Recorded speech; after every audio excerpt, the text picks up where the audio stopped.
నమస్కారం D5 news కి స్వాగతం. ఏపీలో 175 నియోజకవర్గాలు ఒక లెక్క. పిఠాపురం ఒక లెక్కగా మారిపోయింది. ఎందుకంటే అక్కడ పవర్ స్టార్ పవన్ కళ్యాణ్ పోటీ చేయడంతో నియోజకవర్గానికి ఒక హైప్ క్రియేట్ అయింది. అంతకుముందు ఇక్కడ ఒక హైడ్రామా కూడా నడిచింది. అదేంటంటే కూటమి పొత్తుల నేపథ్యంలో తెలుగుదేశం మాజీ ఎమ్మెల్యే వర్మ పిఠాపురం స్థానాన్ని త్యాగం చేయాల్సి వచ్చింది. ఇంతవరకు ఓకే, కానీ పవన్ పోటీ చేయకముందు జనసేన నియోజకవర్గ ఇన్ఛార్జిగా తంగెళ్ల ఉదయ శ్రీనివాస్ ఉండేవారు. అప్పుడు వర్మకి ఈయనకి మధ్య తీవ్ర స్థాయిలో విభేదాలుండే. ఇప్పుడు అందరూ ఒకే చూరు కిందకి చేరినా వీరు కడుపులో కత్తులు పెట్టుకు తిరుగుతున్నారనే విమర్శలు వినిపిస్తున్న నేపథ్యంలో D5 న్యూస్ ప్రత్యేక కథనం.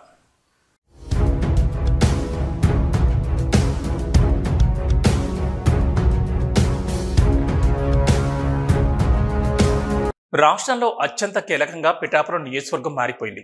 ఎందుకంటే పవర్ స్టార్ పవన్ కళ్యాణ్ గెలవడమే కాదు, డిప్యూటీ సీఎం అయ్యారు, మంత్రి అయ్యారు. దీంతో ఇక్కడ అద్భుతాలు జరుగుతాయని అంతా అనుకుంటున్నారు. ఈ సమయంలో కూటమిలో వివాదాలు ఆయనకు తలనొప్పులు తెస్తున్నాయని అంటున్నారు. అసలు కథ ఏంటంటే జనసేన నుంచి పిఠాపురం నియోజకవర్గ ఇన్ఛార్జిగా తంగెళ్ల ఉదయ శ్రీనివాస్ ఉండేవారు. అలాగే తెలుగుదేశం నుంచి ఎప్పట్లా మాజీ ఎమ్మెల్యే వర్మ ఉండేవారు. కానీ ఇక్కడ కథ అడ్డం తిరిగింది. తెలుగుదేశం, జనసేన, బీజేపీ ఒక కూటమిగా ఏర్పడింది. ఇంతవరకు బాగానే ఉంది. అప్పుడు పొత్తులో భాగంగా పిఠాపురం సీటు నాదంటే నాది అని వీళ్ళిద్దరూ ఘర్షణ పడ్డం అందరికీ తెలిసిన విషయమే. ఈ వివాదాలు తారాస్థాయిలో ఉండేవి. చంద్రబాబు నాయుడు నిర్ణయాలు ఎప్పుడూ ఆలస్యంగా తీసుకుంటూ ఉంటారు. ఈ క్రమంలో పిఠాపురాన్ని హోల్డ్ చేసి పెట్టారు. ఎందుకంటే పవన్ కళ్యాణ్ని ఎక్కడి నుంచి పోటీ చేయించాలనే అంశంపై స్పష్టత లేకపోవడంతో ఆయన కోసం కొన్ని నియోజకవర్గాలు పక్కన పెడితే అందులో పిఠాపురం కూడా ఉంది. దీంతో వర్మకి క్లారిటీ వచ్చింది. అయితే పవన్ కళ్యాణ్ అయినా పోటీ చేస్తాడు, లేదంటే ఉదయ శ్రీనివాస్ అయినా చేస్తాడని తన ప్రయత్నాలు చేయడం మొదలుపెట్టారు. గతంలో అంటే 2014లో కూడా తెలుగుదేశం పార్టీ వర్మకి పిఠాపురం సీట్ ఇవ్వలేదు. అప్పుడు కూడా ఒత్తిడిలో పడి కైట్ కాలేజీల వ్యవస్థాపకుడు విశ్వంకి ఇచ్చారు. దీంతో ఒళ్ళు మండిన వర్మ ఇండిపెండెంట్గా బరిలోకి దిగారు. తెర వెనుక తెలుగుదేశం నాయకుల సపోర్ట్ కూడా ఉండడం, ఇంకా సీటు పోయిందని కన్నీళ్లు పెట్టుకున్న ఫోటోలను, ఫ్లెక్సీలు వేయించడం, ఇవన్నీ సెంటిమెంట్గా వర్కౌట్ అయి ప్రజలు ఆయన్ని గెలిపించారు. తర్వాత ఆటోమేటిక్గా ఆయన తెలుగుదేశంలో తిరిగి చేరిపోయారు. ఇది పిఠాపురంలో జరిగిన ఫ్లాష్ బ్యాక్. 2019లో వైసీపీ ప్రభంజనంలో ఆయన ఓటమి పాలయ్యారు. తిరిగి 2024 వచ్చేసరికి మళ్ళీ ఆయన చాప కిందకి నీళ్లొచ్చాయి. జనసేన చేతిలోకి సీటు వెళ్ళిపోయింది. తిరిగి పవన్ కళ్యాణ్ వచ్చి కూర్చున్నాడు. అన్ని సక్రమంగా సజావుగా సాగితే ఈ కూటమి ప్రయాణం ఎలాగే ముందుకెళితే వర్మ ఇక పిఠాపురంపై ఆశ వదిలేసుకోవడమే అంటున్నారు. అందుకని జనసేన నేతలు ఏం చేస్తున్నారంటే దీపం ఉండగానే ఇల్లు చక్కబెట్టుకోవాలనే ఉద్దేశంలో అనైతిక రాజకీయ చర్యలకు ఉపక్రమించారని అంటున్నారు. అందులో ముఖ్యంగా మాజీ ఎమ్మెల్యే వర్మకి ప్రాధాన్యత ఇవ్వడం లేదు. ముఖ్యంగా వరలక్ష్మి వ్రతానికి సంబంధించి పిఠాపురం పాదగయలో ఆయనకు ఆహ్వానమే అందలేదు. తెలుగుదేశం నేతలకి VIP పాసులు ఇవ్వలేదు. ఇది వివాదానికి తెరదీసింది. బొబ్బిలి యుద్ధం కోడి పందాల కోసం వచ్చినట్లు జనసేన, తెలుగుదేశం మధ్య VIP పాసుల కోసం విభేదాలు మొదలయ్యాయి. ఈ అవమానాన్ని భరించలేని తెలుగుదేశం నేతలందరూ వర్మ దగ్గర మొరపెట్టుకున్నారు. ప్రముఖ పుణ్యక్షేత్రం పాదగయలో జనసేన నేతలకి అగ్రతాంబూలం దక్కడం, ఆలయ మర్యాదలు దక్కడంతో దీంతో ఆయన సరాసరి సర్వేశ్వరుని దేవాలయానికి వచ్చి ఆయన సన్నిధిలో ఇంటి గుట్టును తెచ్చి మీడియా ముందు పెట్టారు. అంతేకాదు 3 నెలల నుంచి పార్టీలో జరుగుతున్న పరిణామాలు, జనసేన నేతలు తమని సైడ్ ట్రాక్ చేస్తున్న సంఘటనలను ఏకరువు పెట్టారు. నిజానికి కూటమి కలయికలు 5 ఏళ్లు సక్రమంగా సాగుతుందనుకున్న సంసారం ఒక్కసారిగా రోడ్డెక్కింది.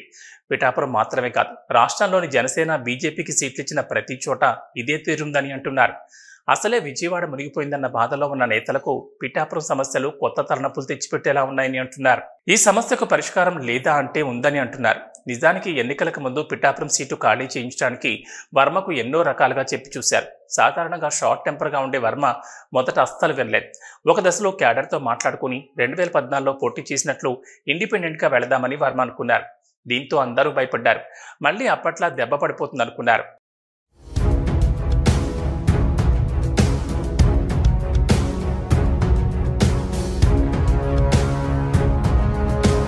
మరోవైపు 2019లో పవన్ కళ్యాణ్ 2 చోట్ల పోటీ చేసి ఓటమి పాలయ్యారు.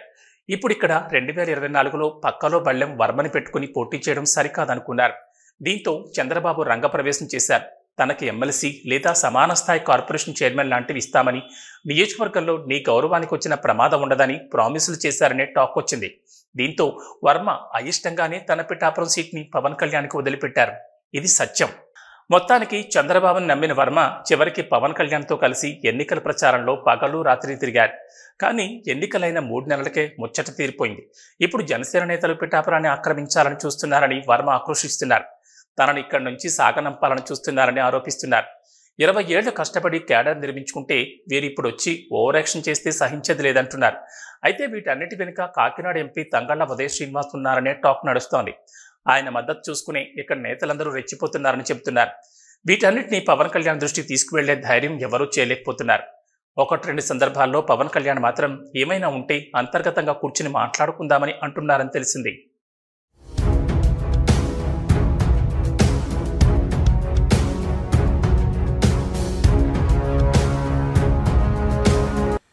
పిఠాపురం తలనొప్పి రాష్ట్రానికి అంతటికీ వ్యాపించకముందే ఫుల్ స్టాప్ పెట్టాలని తెలుగుదేశం హైకమాండ్ భావిస్తోంది.